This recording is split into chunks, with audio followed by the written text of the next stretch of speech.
வழக்கமாக செய்கிற சேமியா பாயாசம் மாதிரி இல்லாமல் இன்றைக்கி ராகி சேமியாவில் பாயாசம் செய்து பார்க்கலாம்.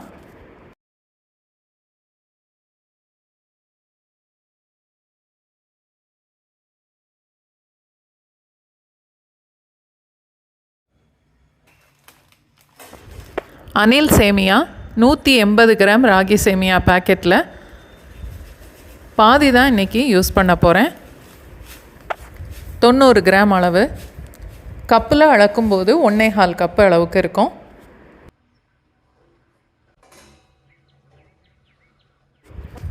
பேக்கெட்டில் உள்ள இன்ஸ்ட்ரக்ஷனை ஃபாலோ பண்ணி சேமியாவை நல்லா வேக வச்சு எடுத்துக்கணும்.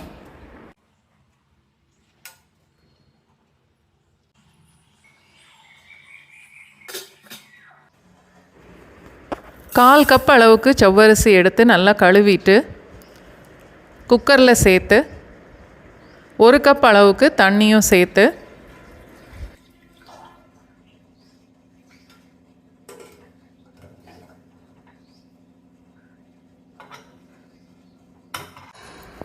குக்கரில் 2 விசில் வந்ததும் அடுப்பை ஆஃப் பண்ணிடலாம்.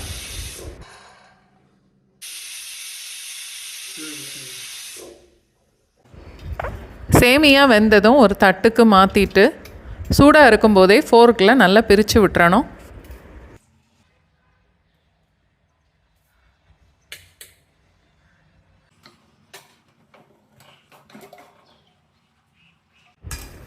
செவ்வரிசி நல்லா வெந்திருக்கு. இன்னொரு பாத்திரத்தில் பாலெல்லாம் சேர்த்துட்டு 10 நிமிஷம் வரைக்கும் நல்லா கொதிக்க விடணும்.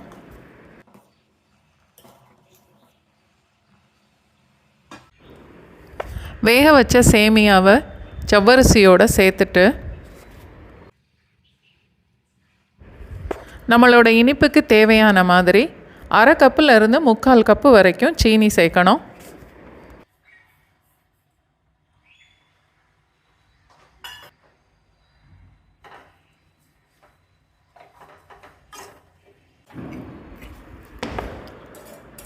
சீனி நல்லா கரைய ஆரம்பித்ததுக்கப்புறம் கொதிக்க வச்ச பாலில் பாதிக்கும் கொஞ்சம் கூடவே சேர்த்துடலாம்.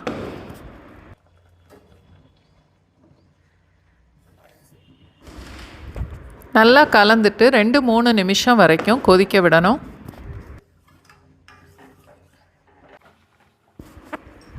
கொதிக்கும் போதே கொஞ்சம் உப்பும் ஏலக்காய் தூளும் சேர்த்துடலாம். எல்லாம் சேர்ந்து கொதித்து கொஞ்சம் கெட்டியானதுக்கப்புறம் மிச்சம் இருந்த பாலையும் சேர்த்துடலாம்.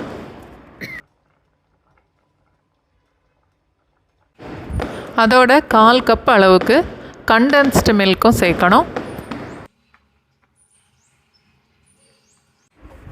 முந்திரி பருப்பும் கிஸ்மிஸும் நெய்யில் வறுத்து அதையும் சேர்த்துடணும். எல்லாம் சேர்த்து நல்லா கலந்துட்டு பாயாசம் கொதிக்க ஆரம்பித்த உடனே அடுப்பை ஆஃப் பண்ணிடணும்.